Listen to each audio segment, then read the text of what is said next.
Jaya Radha Madhava Kunja Bihari.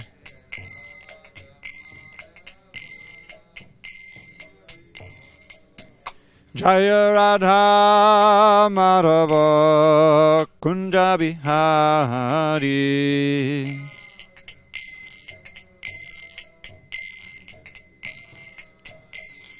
Gopi Jana Vallabha Girivaradhari.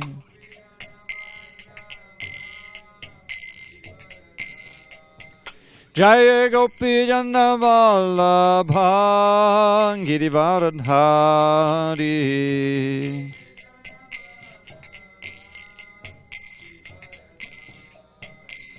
Yashodanandana Braja Jana Ranjana.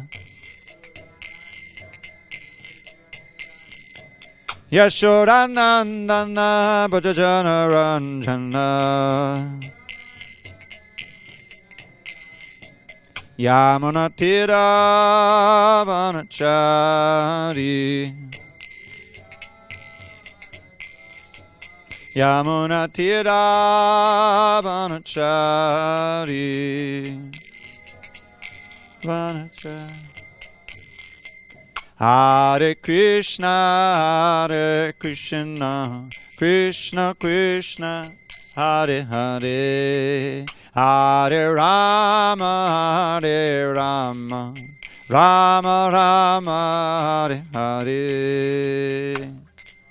Krishna, Hare Krishna, Krishna Krishna, Hare Hare.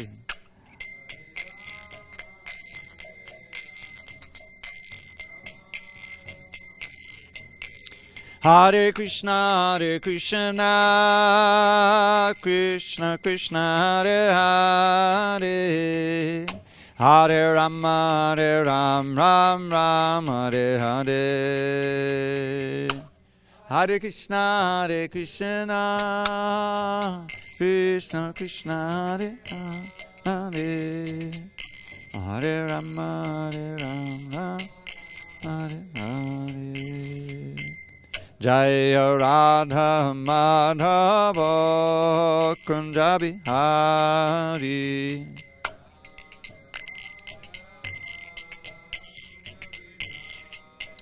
Jaya Radha Madhava Kunja Bihari.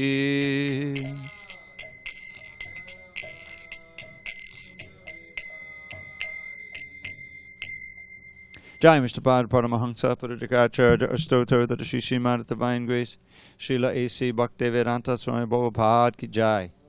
ISKCON BBT Founder Acharya Srila Prabhupada Ki Jai. Jai Om Vishnupad Paramahansa Parajagacharya Astotar that Shri Srimad Divine Grace Srila Bhakti Siddhanta Saraswati Thakur Ki Jai. Ananta Koti Vaishnavinda Ki Jai. Namacharya Srila Haridas Thakur Ki Jai. Jai. Srimad Bhagavad Gita Ki Jai.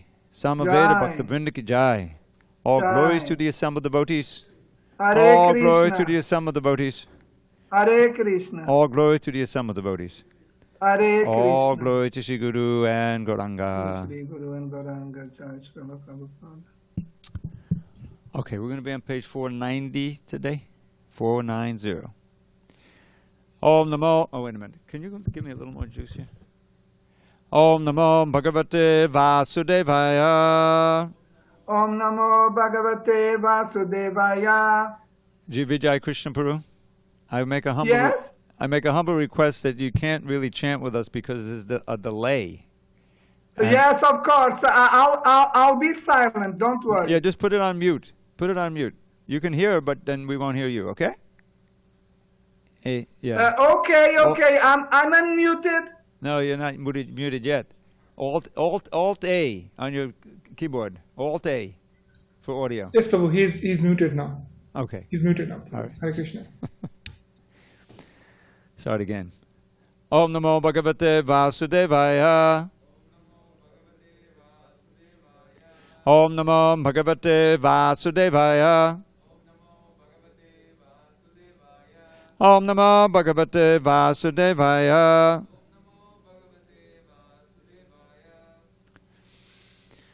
On the 16th day of May, 2021, in SanDiego, we're reading from Srimad Bhagavad Gita as it is, translation and commentary by His Divine Grace A.C. Bhaktivedanta Swami Prabhupada. We are in Chapter 11, entitled The Universal Form, text 44, page 490. Tasmat pranamya pranidhaya kayam. Tasmat pranamya pranidhaya kayam. Pasadaye tvam aham isham idyam.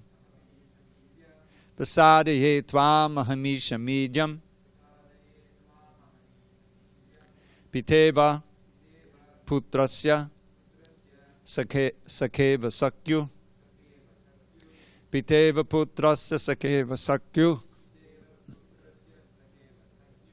Priyak priyayarhasi Deva Sodhum. Priyak priyayarhasi Deva Sodhum. Tasmat pranamya pranidhaya kayam. Pasadaye tvam aham isham idyam.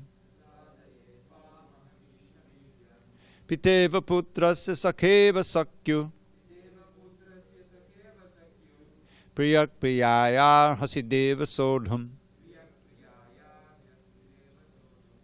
Tasmat pranamya pranidhaya kayam. Pasadaye tvam aham isham idyam. Piteva putrasya sakheva sakyu. Priyak priyayarhasi Deva Sodhum. Good. Tasmat pranamya pranidhaya kayam. Pasadaye tvam aham isham idyam. Piteva putrasya sakheva sakyu. Priyak priyayarhasi Deva Sodhum. Tasmat pranamya pranidhaya kayam. Pasadaye tvam aham isham idyam. Piteva putrasya sakheva sakyu. Priyak priyayarhasi Deva Sodhum. Tasmat pranamya pranidhaya kayam. Pasadaye tvam aham isham idyam. Piteva putrasya sakheva sakyu.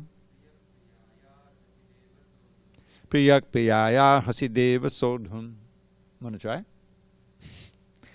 Tasmat, therefore. Can I try? Sorry. Oh, you want to chant? Go ahead. Yeah, please. Can I? Thank you. Tasmat pranamya pranidhaya kayam. Tasmat pranamya pranidhaya kayam.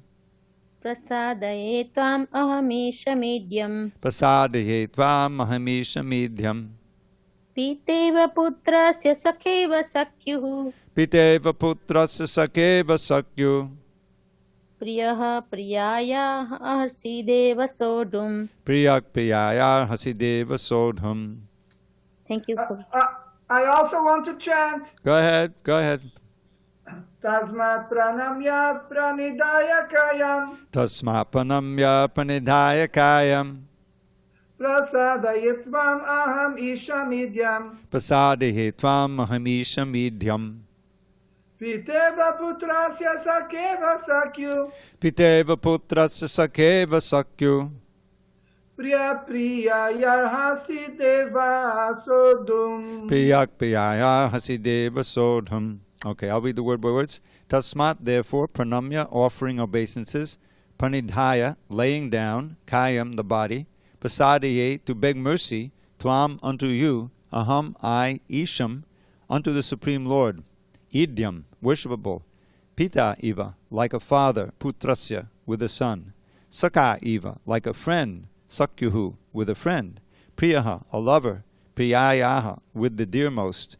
Arhasi, you should. Deva, my Lord. Sodhum, tolerate. Translation. Arjuna says to Krishna in his universal form, "You are the Supreme Lord, to be worshipped by every living being. Thus I fall down to offer my respectful obeisances and ask your mercy. As a father tolerates the impudence of his son, a friend the impertinence of a friend, or a husband the familiarity of his wife, please tolerate the wrongs I may have done you." Purport. Krishna devotees relate to Krishna in various relationships. One might treat Krishna as a son, or one might treat Krishna as a husband, or a friend, or as a master. Krishna and Arjuna are related in friendship. As the father tolerates, or the husband or a master tolerates, so Krishna tolerates. Om jnana timirandasya jnanandana salakaya chakshu unmidatam mena tasmai shri gurave namaha. I was born in the darkness of ignorance, but my spiritual master Srila Prabhupada opened my eyes with the torchlight of knowledge. I offer my humble obeisance unto him and all members of Sri Parampara. So this is very fascinating. Arjuna is asking for forgiveness for treating Krishna in too familiar a way, because now he's had a vision of the universal form, the magnificence, the power, the frankly kind of scary power that he's exhibiting and destroying all of the soldiers and devouring everything and crushing everything. And so it's quite a contrast with how Arjuna has been dealing with Krishna all along. He has this friendly relationship. So Krishna makes it very clear in the Adi Leela, actually. Krishna's Kaviraj gives an insight into how Krishna is thinking before he appears as Lord Chaitanya. First he describes how Krishna is thinking before he appears 5,000 years ago. That he wants to show a demonstration of his most intimate pastimes and show the demonstration of Raganuga Bhakti, spontaneous love. And it's very nicely described in the Bhagavatam. We know that from the Bhagavad Gita, from the 4th chapter, this is reasons for Krishna appears. He comes when there's a discrepancy in the Dharma, and he comes to protect the devotees, to reestablish Dharma, and to annihilate the miscreants. But there's another reason he comes, and that's described, Anugrahaya Bhaktanam Manusham Dehamastitaha Bhajate Tadrishi Krida Yashudva Tatparo Bhavet. He comes to give a demonstration, a facsimile, if you will, of what's going on in the spiritual world. When he comes, he doesn't come alone. He has all of his intimate devotees, like the gopis come. There's various categories of the gopis. Some are coming down from the spiritual world. Some are being promoted up to this platform. But he's giving a demonstration of his most intimate and attractive Leela. And then the verse says, Bhajate Tadri Krida Yashudatat Parobhaved. And having heard about them, one should surrender to Krishna and become his devotee and be attracted. It allows us to be attracted. So just try to comprehend the rarity of this. We talk about once in a day of Brahma, but how long is a day of Brahma? Over 8,600,000,000 years. Krishna finally comes, and he comes. He has a replica of Vrindavan, and he does the Leela, and then for all that time, then he's not coming. So it's practically yesterday. We can still go to India, see Vrindavan, see the places where he had his pastime. So there's these two aspects going on here. One is, this chapter especially, the power and the glory of God. That's a very important aspect, because until we recognize the supremacy of God, we won't be moved and impelled to surrender. We can't just immediately enter into these most intimate Leela. We'll mistake them for our own mundane so-called pastimes. And that's a great danger. Prabhupada warned about it so often. So really, even though Prabhupada installed so many Radha Krishna deities, which was unheard of. It was right here in SanDiego and New York and, in the West. But Prabhupada had full faith in the process as given by Lord Chaitanya and his followers, that anybody from any station could be purified and turned into a bona fide Brahmin. by the powerful process of bhakti yoga, centering on the chanting of the holy name. And famously, when he went to, I think it was Melbourne, the temple was less than a year old, and some of the devotees had just joined 3 weeks ago, but they needed, Prabhupada installed Radha Krishna deities, and so he initiated a bunch of people. They became Brahmins. It was like, and so Prabhupada prayed to the deities, I'm putting them you're in their hands, please inspire them to do the right thing, and it worked out. They became very sincere devotees, and they have a wonderful, thing. So that was Prabhupada's unique genius, leaving India and having full faith in what he had learned from his spiritual master and from the Shastra, and that anybody could be uplifted. So here we find Arjuna in a mood of repentance, right? He's repenting those activities which are actually most attractive to Krishna. Because now he's thinking, oh my God, I've been sitting on the same bed and joking with this powerful Lord, and I didn't even realize it. He knew that Krishna was God, but what that actually meant wasn't striking. So it's very touching here, the way he says, please forgive me. And meanwhile, on Krishna's side, he relishes those much more. That's the whole point. In the 4th chapter of Adi Leela, that Krishna says directly that when my mother chastises me, or my lover rebukes me, jealous huff, that steals my mind away from all the hymns of the Vedas. Lord Brahma himself, there's a very nice verse, in his 14th chapter of the 10th canto, he has his prayers after he was,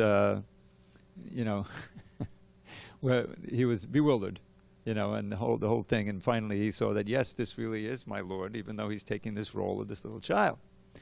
And so he has these prayers, and then after all the prayers, he has something like this, and I forget all the Sanskrit, I memorized it once. Ahoti danya vatigo ramanya stanyamitam pitam. How glorious and how fortunate are these ladies and cows of Vrindavan.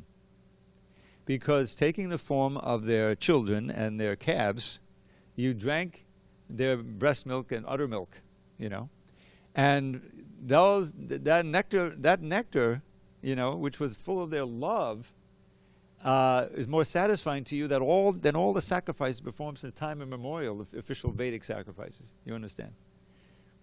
So this is very important for us, is that how to move from, we have to start with this, very great understanding of Krishna's powers and glory.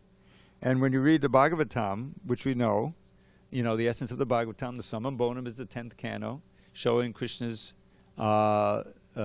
depicting Krishna's intimate Leela. And but Prabhupada, how many times did he say, right at the beginning, when you start reading Bhagavatam, you'll see that he says, one cannot just jump up to the 10th canto, one has to go through the first 9 cantos to understand who Krishna is and all the glory and all these different things. So here we're seeing the contrast in this one verse. Arjuna, as an intimate friend, was pleasing Krishna like anything, dealing with him on an intimate level like this, his intimate friend. In life after life, incarnation after incarnation, that becomes clear in the 4th chapter. Bahuni me vyatitani janmani tabacharjana. Many, many births have I had in the past, and you were there also, but you forgot. I remembered, because I don't change my body. You're changing your body. It's always Arjuna, in the same relationship. So anyway, that's interesting here. One interesting editing,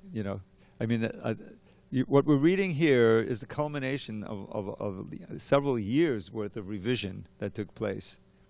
And one of the things that I noticed when this verse was, as a father tolerates the impotence of his son, a friend the impertinence of a friend, a wife the familiarity of her husband. You see the problem there. Christians on the husband's side, not the wife's. You'll find books like that. Anyway, that was fixed, and it's the right way now. All right, any questions on this verse? Okay, we'll move on. Yeah, yes, I have a question. Okay, go ahead.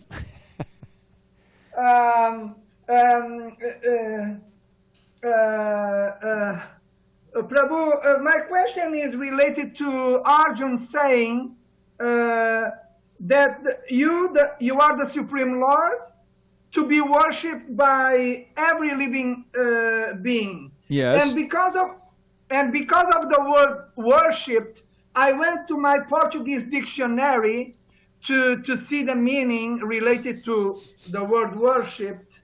And I want to bring to you, if I may, the following synonyms: profound admiration, lots of respect, and also enchanting. So my question. What was that Yes. last thing? Enchanting? Enchanting. When you worship someone, it is because this person is it is enchanting. Okay. So my question is, in what measure the Supreme Lord Krishna is enchanting in order to deserve to be worshipped by every living entity? Okay. The word in the Sanskrit, just to idiom. This is a word probably often, this word worshipable, he would use, or worshipful meaning worshipable. So the idea is that worship is always performed by an inferior to a superior. And we find in the, even in today's world, we find people performing the same thing, a perverted reflection, gathering, chanting their names, giving an offering, political figures, right? They contribute money so that they'll be elected and whatever. And so in this perverted reflection, you want something material. There's always a selfish element there. But there's also a sense of respect, of awe that this person has, which is in contrast to your own position, which is a supplicant. You're asking something. You need something, you see. So that's the basic, that's one of the basic relationships we have with Krishna. Now, what we pray for, that's what we need to learn. Because the standard thing is we bring, even into the realm of religion often, our material mentality. And so, Krishna says this person is pious. Right? There are 4 kinds of pious people who approach me. And one is, those who are in trouble. Arta, they're suffering. Very common. People turn to religion. I mean, this is the world of suffering. Dukali and Mashashvatam. So in every culture, people are suffering, and they don't know why, and they can't figure out a remedy. And so they pray to a higher power to relieve the suffering. And this is how they approach God, what they call God. And so that's one element of worship, motive for worship. Now, we also worship Krishna. We come to the temple, we worship Radha and Krishna. But we know from Lord Chaitanya what to pray for. That actually the highest prayer is not for wealth, not for followers, not for relief of suffering, but it's for devotion. It's for love. Ahoy Tiki. What does Lord Chaitanya say? We can all chant together. You know this one. Nadanang, najanang, nasundari, kavitang va, jagadish kamaye, mama janmani janmani shade, bhavatad bhakti ahoy Tiki twayi. Lord Chaitanya is teaching us what to pray for. Prayer and worship go together. And he says, forgive me, I'll give you my little poem, I easy to remember. Wealth and women, followers, the fruits of mundane piety, liberation from this world of limitless anxiety. For me, O Lord, these common goals have not the slightest worth. Let me serve you purely now in any future birth. He's praying for pure bhakti. He's praying for pure love. Of course, he's showing us how to pray. He's Krishna himself. But he's teaching us. And then the next verse also. Ainanda tanuja kingadam patitamam vishame bhavamudo. I've fallen, O son of Nanda, I've fallen into this horrible ocean of birth and death. Now please pick me up and place me as an atom at your lotus feet. That means service, intimate service. He's praying for that. So Krishna is worshipable. We should worship him regularly. But why we worship him and our motive for worshiping him and glorifying him is different from those whose motives is tinged with materialism. So that's what it means. Krishna is worshipable by all because of everything that we've just been reading. He's the source of everything. He's the source of all power, and he's very merciful to his devotees, and he destroys the non-devotees and the demons, so we don't want to get on that side. We want to be a devotee, right? So so that's the idea, is that Krishna is worshipable by everyone, every living entity. Now, it's not that every living entity worships him, but every living entity should worship him. And only in the human form and higher can we really understand that, because otherwise the modes of nature cover our knowledge. We have to realize, that this is what we often forget. How we ask why don't people realize, the value of Krishna consciousness? Isn't it obvious that birth, old age, disease, and death are real problems? Hare Krishna. And then, if there's any possibility of getting over them, that we should, But people don't realize. Because if you're too much controlled by the modes of nature, Prabhu, mask. Hare Krishna. We have a rule. If you get vaccinated, you don't need that. So anyway, that's the answer, Prabhu, is that everyone should worship Krishna. The fortunate devotees do worship Krishna. And we try to get others to realize that he should be the object of worship. The thing about Krishna consciousness is that you may begin with a certain motive. But if it's Krishna who you're worshiping, not some vague idea of God or the Absolute or Brahman or something, but Krishna, then that focus on Krishna and that ardent, supplication to Krishna, your motive will change. Dhruva Maharaj is the perfect example. I'm not going to tell the story again, but he started out with a motive of a great kingdom, greater than Brahma's realm, and then he Hare Krishna, and then by his meeting Narada Muni. Now this is the key. He met a great devotee who knew just what to encourage him to do, to practice.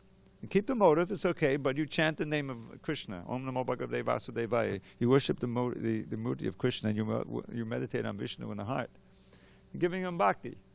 And of course, he was a Kshatriya. He performed inconceivable austerities. And in 6 months, he has the darshan of Vishnu. And by that time, who cares about the kingdom? Swamin Katato Sivarang Neyache. He's saying, what is it? Sthana Abhilashi Tapasistitoham Tvam Paptavan Deva Manindra Guyam Kacham Vichinvan Napi Divya Ratnam Swamin Katato Sivarang Neyache. Says, I was situated in great austerity and penance in order to achieve a sthana, a position greater than Brahma's. This was my desire. But now that I've seen you, I realize that kingdom and that desire, it was just like for broken glass on the street. I've got the divine jewel of your darshan. I don't want anything else, my Lord. But still, he still had to become the king. Then he perfectly, executed the duties and then went back to God. So that's exactly what Krishna consciousness is all about. People don't know. They come in touch. They may have read a book or you heard. They come. But if they come into the association of devotees, if they get the impetus to read more and especially chant, then Krishna from within the heart transforms. Right? Shinvatam sakata Krishna punya shravana kirtana kuridyantaksto yabadhrani vidunoti suritsatam.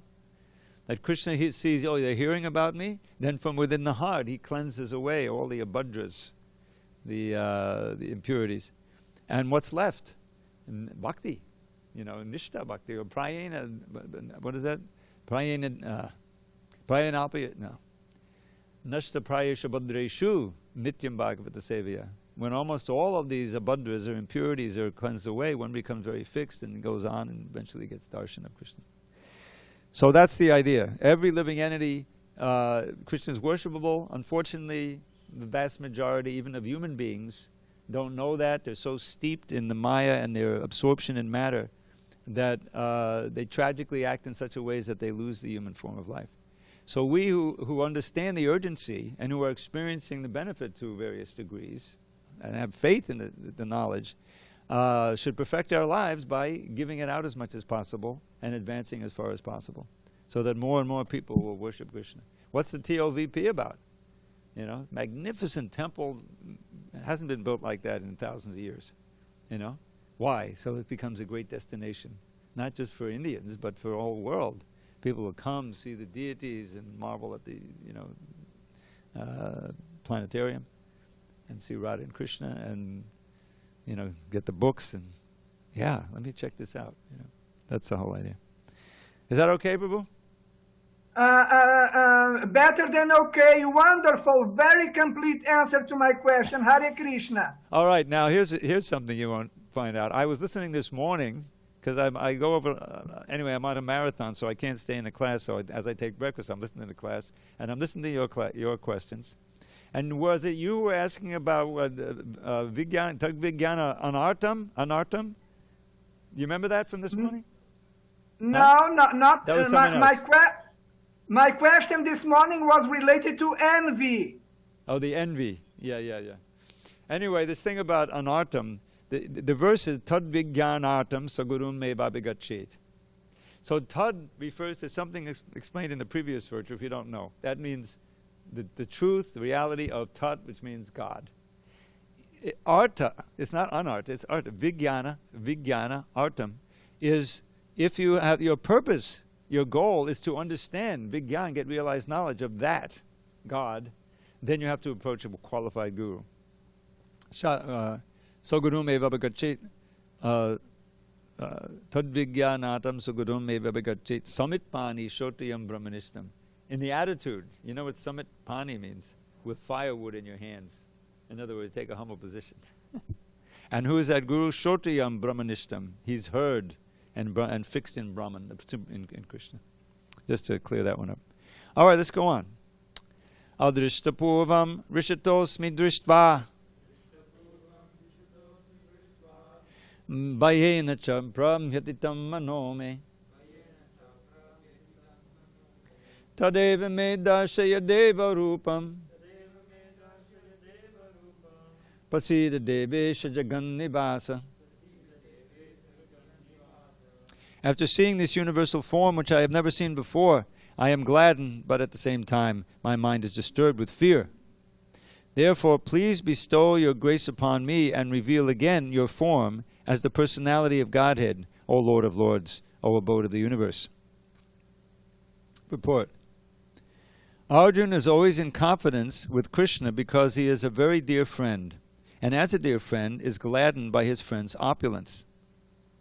And as a dear friend is gladdened by his friend's opulence, so Arjuna is very joyful to see that his friend Krishna is the Supreme Personality of Godhead and can show such a wonderful universal form. But at the same time, after seeing that universal form, he is afraid that he has committed so many offenses to Krishna out of his unalloyed friendship. Thus his mind is disturbed out of fear, although he had no reason to fear. Arjuna therefore is asking Krishna to show his Narayan form because he can assume any form. This universal form is material and temporary, as the material world is temporary. But in the Vaikuntha planets, he has his transcendental form with 4 hands as Narayan. There are innumerable planets in the spiritual sky, and in each of them Krishna is present by his plenary manifestations of different names. Thus Arjuna desired to see one of the forms manifest in the Vaikuntha planets. Of course, in each Vaikuntha planet, the form of Narayan is 4-handed, but the 4 hands hold different arrangements of symbols, the conch shell, mace, lotus, and disc. According to the different hands these 4 things are held in, the Narayans are variously named. All of these forms are one with Krishna. Therefore, Arjuna requests to see his 4-handed feature. So one thing about these Narayan forms, when you read the Chaitanya Charitamrita, I think it's the teachings to Sanatan, when he's describing all the expansions of Krishna. And he describes these 24 different Vishnu forms. And if you look on the cover of the first canto, that was the inspiration for that painting that Prabhupada had done. Or, you'll see they're named differently. If you look closely, they're holding their mace and thing in different forms. So Arjuna, it says, okay, I asked to see it. Now, can you please not show it to me anymore? In other words, he got more than he bargained for a little bit. But it's very touching the way, of course, Krishna responds to him. Bhayena pravyatitam, I'm disturbed with fear, Now this brings up another question from this morning. You may remember, was it this morning or previous morning? That why, something about all the living entities are fearful. Why should they be worshipping Krishna? I forget, something like that. But the idea is that, yes, we also, why does Krishna remind us, Janma Mrityu Jara Vyadi Dukkha Doshanu Darshanam? One should always remember, be seeing the evils of birth, old age, disease, and death. Why does he say Dukkali and Mashashvatam? That this whole material world is full of misery? Because that kind of fear, it's not paralyzing fear, but in our conditioned state, we need to have a healthy, fear and apprehension of taking birth again. Why did Prabhupada always encourage us, finish your business and go back to Godhead? Don't hang around and come back again and again. And yes, whatever you do will assure you of a human birth. You'll be, you can pick up. Krishna does that several times in the Gita. But we don't want to prolong the agony. There's no reason to do that. So in our present state, in our conditioned state, we need a healthy respect and apprehension and fear of the material energy. Not the kind of fear that makes you, paralyzes you, but the kind of fear that impels you to do something to, overcome the fear. And that's Krishna consciousness. We know that as more you practice Krishna consciousness, you lose that fear because you're detaching from the material energy. What's so fearful about the material energy is that it's always changing. You have no security here, no matter who you are. Billions and billions of dollars. Even that famous Bill Gates is now going through a whole thing now. I don't want to go into the details. It's quite sordid. But you can see how fruitless it is. $150 billion, and yet he's not satisfied. He has to go here and there. A simple little devotee chanting Hare Krishna can be satisfied with a wife, or brahmachari, and it's so freeing.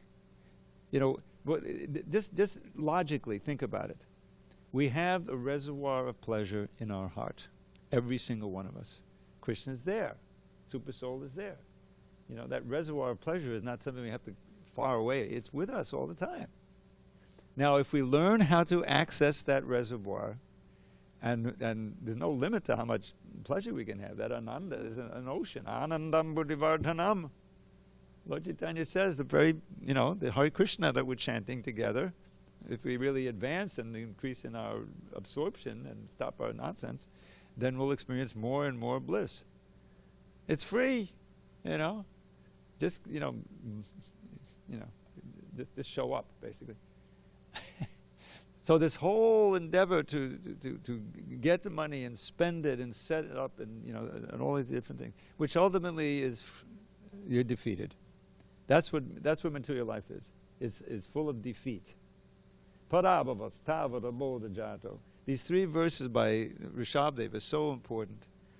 In his 5th canto, his teachings to his sons, he talks about that. He says, Nunam parmatta kurute vikarma yadindriya pritaya apanoti nasadu manye yadatmanoyam asannapi kleshda asades. Klesha da, giving klesha, giving misery, the physical body, embodiment. So he says, certainly it's true that those whose only goal in life is sense gratification are mad. They're mad. Nunam pramatta, not just mad, very mad, totally mad. Nunam pramatta kurute vikarma. And if that's their goal, they're bound to perform all kinds of vicious, sinful activities that ensure another birth, probably subhuman, which is even more suffering. But it's just self-defeating, totally self-defeating. And then he has a verse which really, is like the essence of the whole reason why we should take up Krishna consciousness. Parabhavas. Parabhavas means defeat. Parabhavas tavad is very important. This yavat tavat pair in Sanskrit. The whole thing is so in the words. Yavat tavat means as long as you don't do this, you're not going to get this. Or sometimes it means as long as you do this, you get this. But here, usually negative. Parabhavas tavat, abodhavato. Abodhajato. Your defeat means another birth, another old age, another disease, another death. That's defeat for the living entity. That round of birth. What is it born of? Jata. It's born of abodha, ignorance. We don't know who we are, we don't know who God is, we don't know the means, we don't know anything. All we know is some relative knowledge and that keeps us bound here. So, abodhajato. Therefore, yavan najigyasata atma tattvam. As long as you do not inquire into atma tattva. Notice that jigyasa, this is an echo of again the Vedanta Sutra. Atato brahma jigyasa. One should inquire into the absolute truth, the source of everything. Until you do that, you're going to have defeat again and again. You'll be born again. You're not advancing toward liberation. So, parabhavas tabat abodha jato yavana jigyasata atma tattvan. Yavat kriyas. Because of that ignorance, you're going to perform karmic activity, fruitive activity. And as long as you're doing that, yavat kriyas tavadidam manovai karmatmakam. Your mind will remain karmatmakam. The whole thing is in the mind. The mind is where your destiny is. We're creating our mentality with everything we do, what we hear, what we chant, what we eat, who we hang out with, everything. So, yavat kriyas.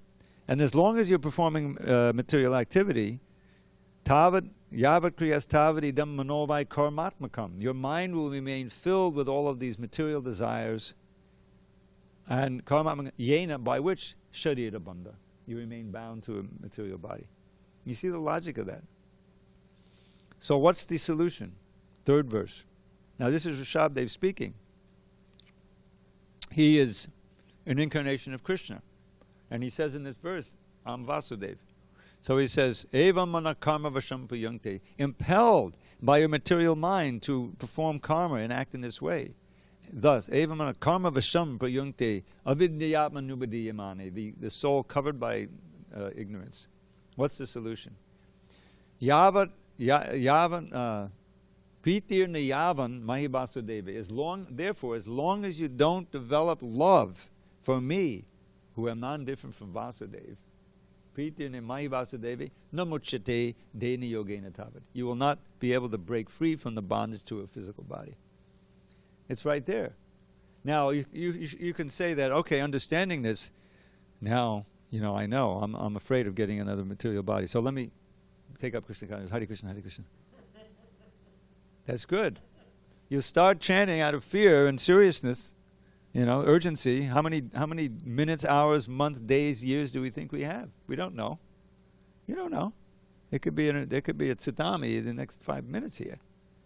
Or no? So we're well situated. We're at the feet of Radha Hari. We're hearing the Bhagavad Gita.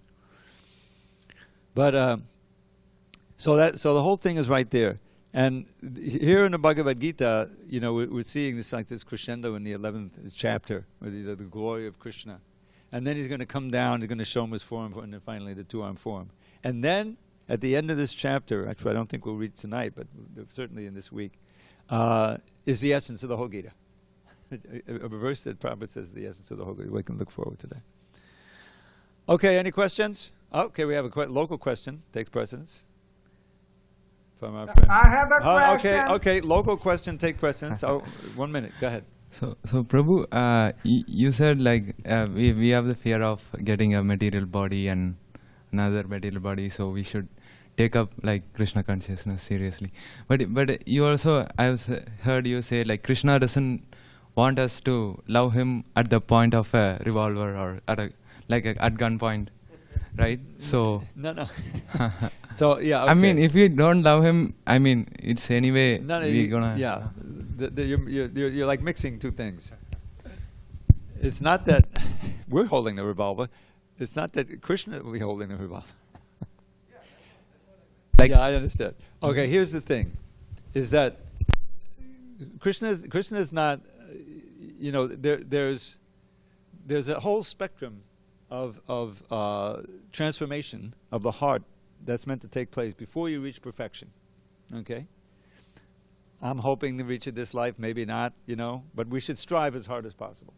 So where does it start? It starts with Shraddha. Right? Rupa Goswami has perfectly given a holding. Shraddha, which in this context means respect or interest. Enough to bring you into the association of devotees.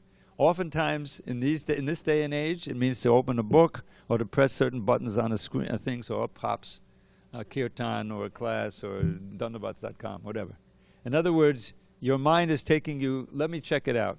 That's it. It's not out of fear, it's out of interest. It's curiosity, which is fine. So if you're fortunate and if you're receptive, if you're interested, in other words, if you're ready to receive the message, then that should give you more interest in associating with devotees, either online or through the books or hopefully person to person, And then from that association, if you're hearing properly and absorbing properly, it should ignite a desire to actually experience some of the things that these people are experiencing. In other words, it starts to make sense. And it doesn't take much. One kirtan can change your whole life, or one word, from Prabhupada's books, as he said, because if you're receptive to it. So there's no gun being held. This is just an invitation. Krishna's not holding a gun. We're not holding a gun. But the words can often be very strong and active. Just like this morning, I'm listening and I'm thinking, I wish I was online. I tried to get. I have to talk to you, Tapas, about getting into the Zoom. I couldn't do it. But what was I going to say? This is what happens when you get old. The brain is starting to get... What was I talking about? Yes, thank you. Yes, thank you. So, in the Bhagavatam, because, as I'm listening to the class, all kinds of verses are popping into my mind. So one is, Tato duk sangam utsrija. You know this one? Tato duk sangam utsrija. Satsu sajjeta buddhiman. Santa eva se chindanti. Manovyasangam uktibi. So this comes right after the Ila Gita. Ila is another name for Pururava, who became overly attached to Urvashi, and eventually he realized his ignorance, and he had this song of renunciation, which is pretty heavy duty, and he's finally realizing, what have I been doing?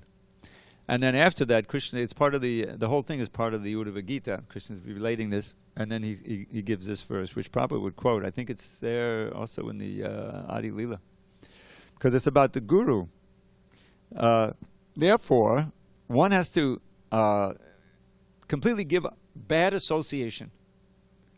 And that's not just, physical association with people.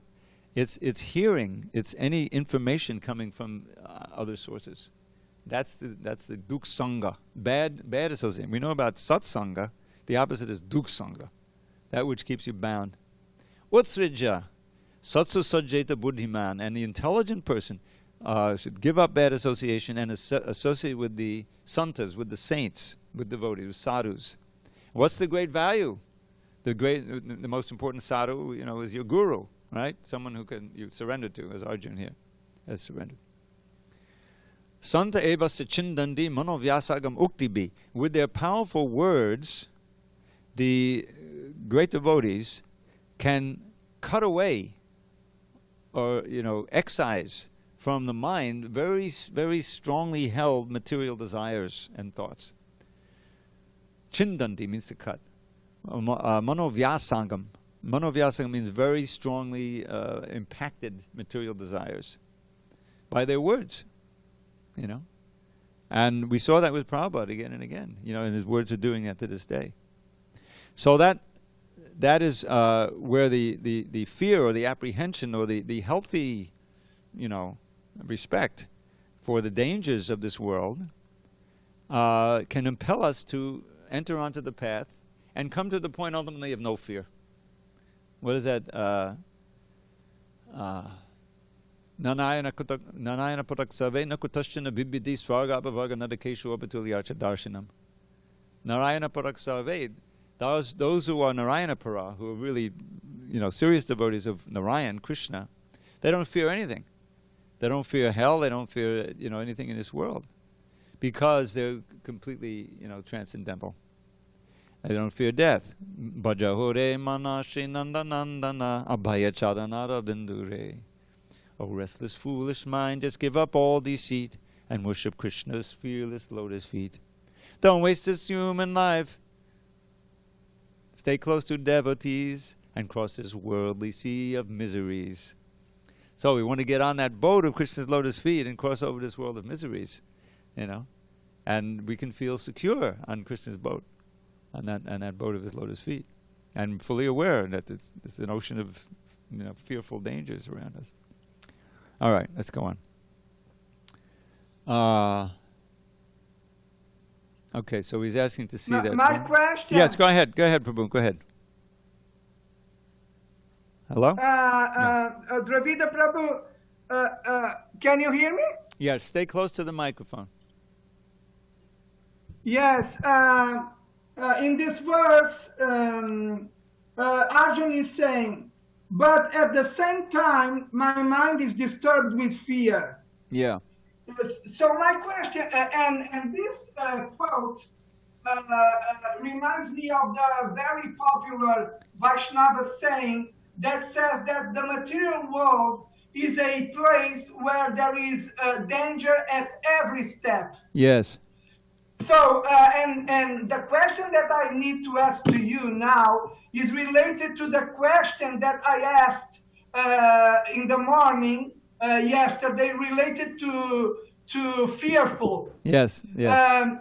It was I who asked the question. So, Prabhu, my question is, I will repeat the question to you. How is it, because I said as an introduction to my question that the material creation is meant for reforming the conditioned living entities in order to help them going back home, back to Godhead. Yeah. But my question is, how is it possible to get reformation in order to go back home, back to Godhead, in a place where we are the whole time fearful?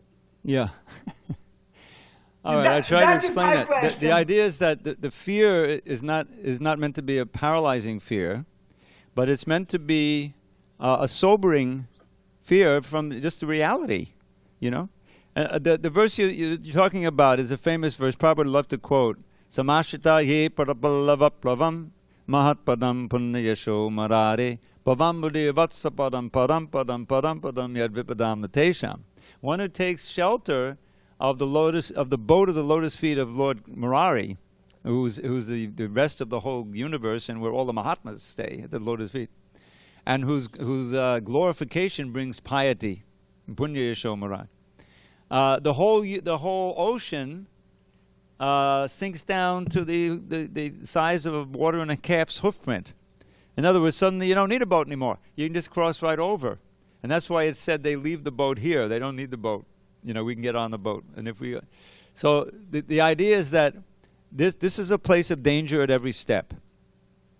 And so understanding that, we should take as an impetus a serious desire to get out of this ocean, and the process of doing so is bhakti yoga. But the process of bhakti yoga is so wonderful that as you take part of it, even though you're still in the material body, you can lose that fear, because it's where your consciousness is at. Your consciousness can be with Krishna in the spiritual world, and you don't feel fear. Just like we see with great devotees like Prabhupada, he wasn't afraid of dying, He didn't show any. The doctors were amazed that he was tolerating all this. Would have been pain, but his mind was already at Krishna's lotus feet. So that fearfulness, that fear, that terror that everyone experiences on the material plane, can be mitigated. But in the process of devotional service, when we're in the clearing stage, in the sadhana stage, a healthy respect for the dangers of this world is important to keep us, to make us serious. It's a very serious business. This dancing and chanting and celebrating is a very serious business. But it looks like just dancing, and people can join it on that level and benefit also. But for devotees, it's something that we know can help us transcend all of this fear. So you have to understand that our consciousness is being transformed at every moment. Either we're degrading, and getting more and more tangled in this world, or we're getting closer to Krishna and withdrawing from this world and experiencing the joy and the lack of fear. Brahma bhuta prasanatma nashochati nakangshati. No lamentation, no hankering, and joyfulness at all the time. And then bhakti proceeds from there. Prabhu, I'm sorry, it's time for Arti. We're going to have to stop now, but hopefully we'll hear you tomorrow, okay? Yes, thank you for your wonderful answer. Hare Krishna. Hari Bol, Prabhu. Glories to Prabhupada.